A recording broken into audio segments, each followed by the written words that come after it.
Hello, true duelists. My name's Craig Fee, and as always, welcome to the Yu-Gi-Oh! Update.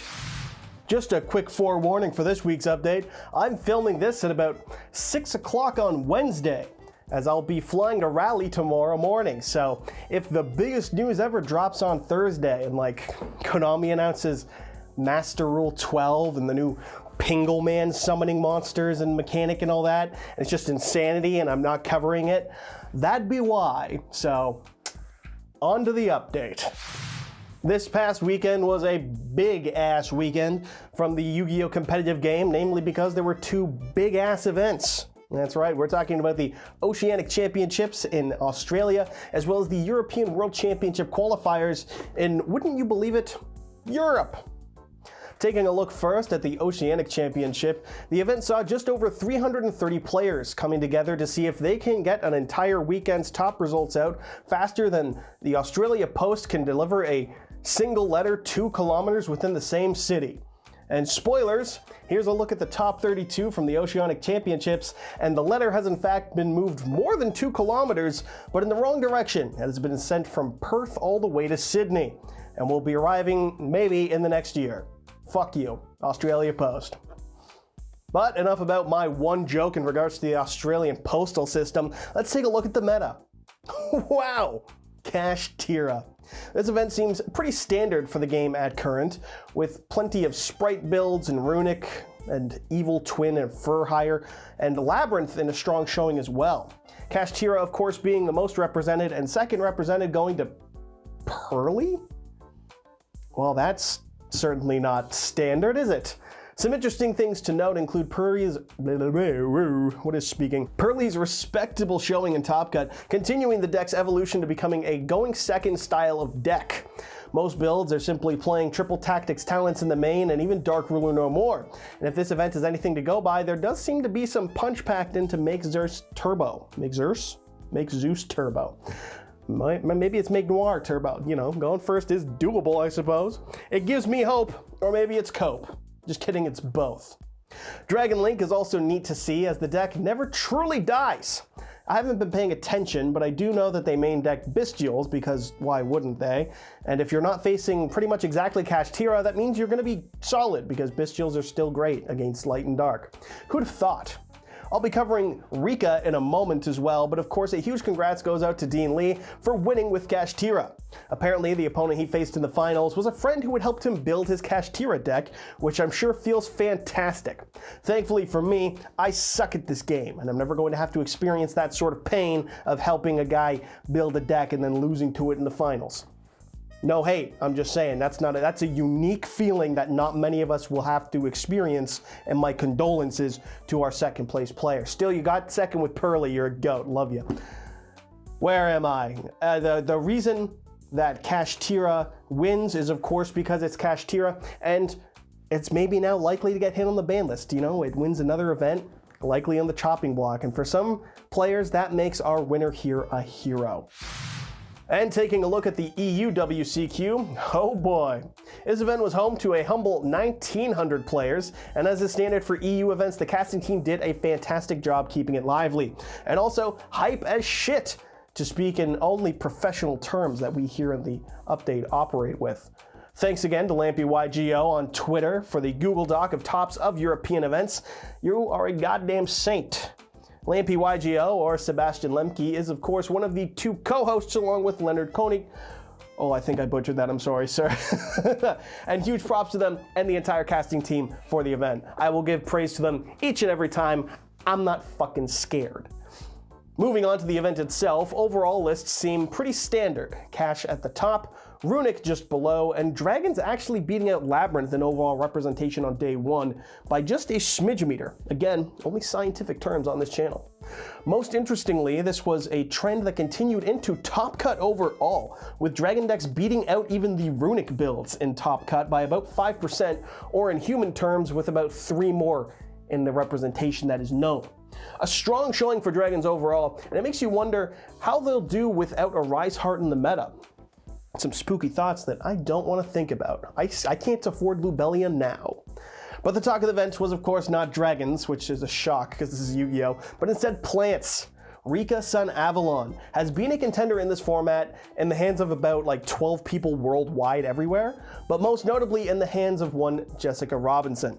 Jess has been the plant player in regards to Europe, it seems, with her having reached the top 4 at the UK Nationals already with the deck this year, and now has earned herself a world invite first place using the deck. Huge congratulations for that. And my God, a well-deserved victory. Game 3 of the finals was a little bit yucky in terms of the missed chance for win by the opponent, but Worlds pressure is a hell of a lot more than most of us deal with, and I'm not going to fault Christian Thomas for making a mistake. I've seen how I play Pearly myself. My God, I can't imagine having to do that on camera and when the stakes actually matter, not just in my room practicing being like, damn, I'm still bad. Oh man, can't wait for round 2. My performance is nearly as disgraceful, of course, as this image is here, but it's not the point, because this image tears apart my very soul. To be clear, I don't bring up the misstep in Game 3 in any way to discredit Jess's victory. She capitalized on the miss lethal brilliantly, and any of the top 4 players really would have been deserving champions if you ask me. That's right, I'm gonna both sides this shit. I don't care. They're all good players. At me if you dare.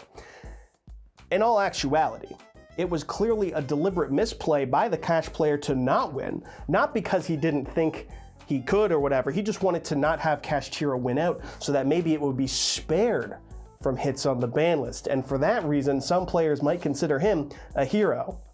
I don't know many of them, but some might.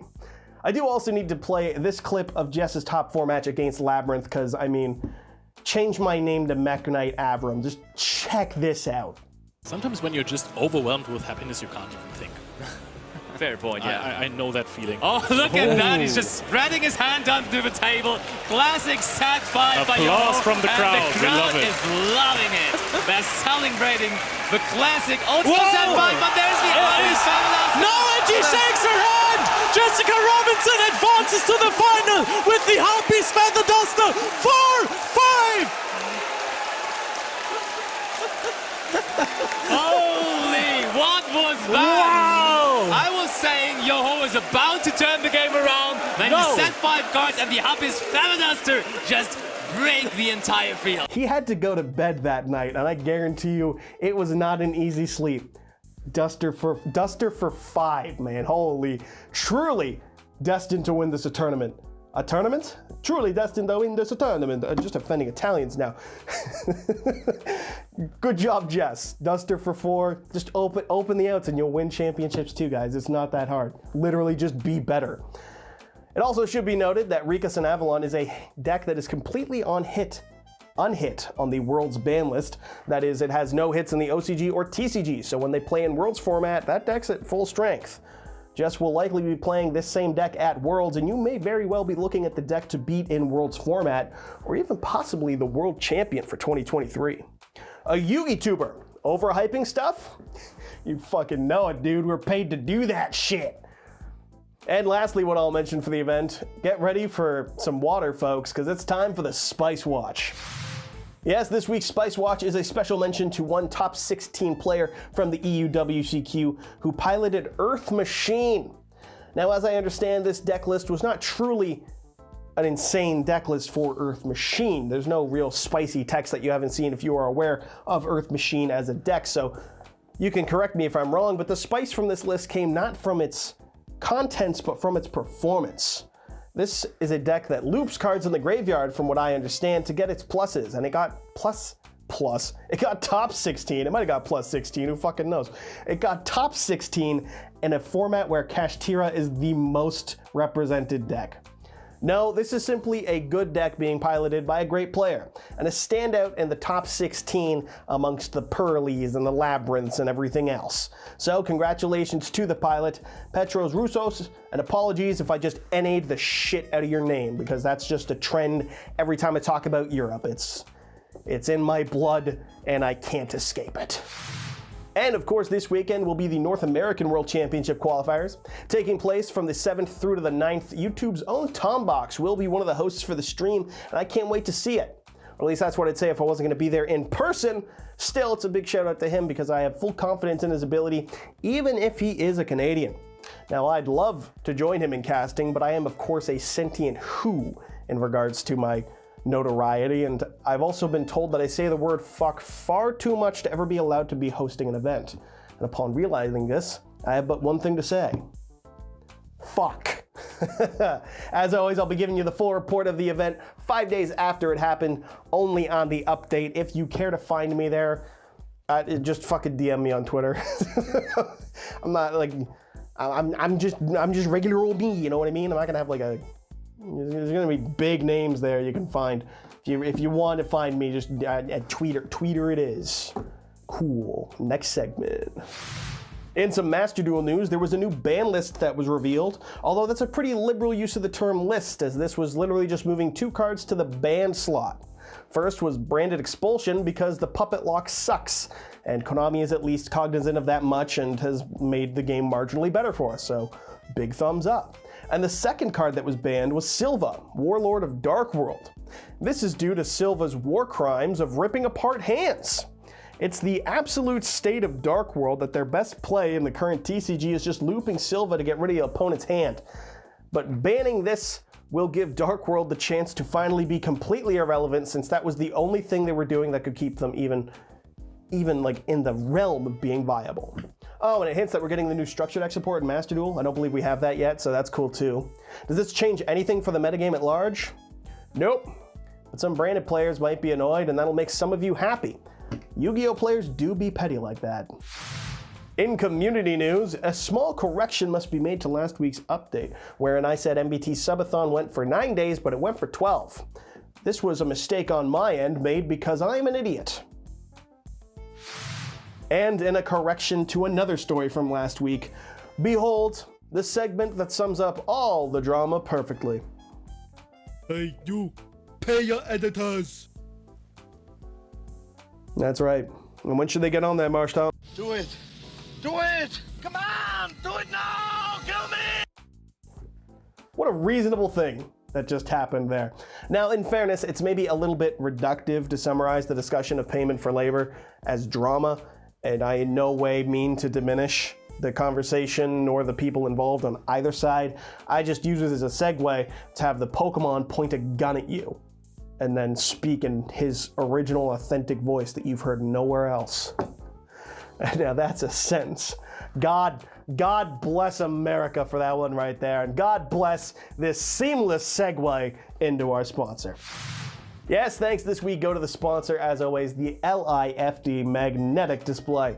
The #1 way to support my channel currently, and the best way to show off your favorite cards, be it your extensive collection of shape snatches that you refuse to elaborate on, or maybe you've also still got some banned cards that look pretty and sparkly, or ignite a burning passion in your heart due to the bullshit that they made you endure, and you wish to just frame them, encased in a prison from which they'll never escape, a metaphor for the ban list of which they are on. Who knows? Whatever it is you'd like to do, you can get yourself one of these with 15% off by using my promo code YGOStrats15, or you can have it apply automatically at checkout by clicking the link in the description. So, thanks to LIFD for the support as always, and thank you for watching. As always, I've been your host, Gregory Feganite, and I will see you maybe at the NAWCQ, and it rhymes, so it's true. But even if not, regular update will be out next week as always. So go ahead and hit subscribe if you haven't already. You can impress that smoking Italian wife, and you can become a true duelist the moment you do it. It happens immediately, I promise. You'll feel it in your soul.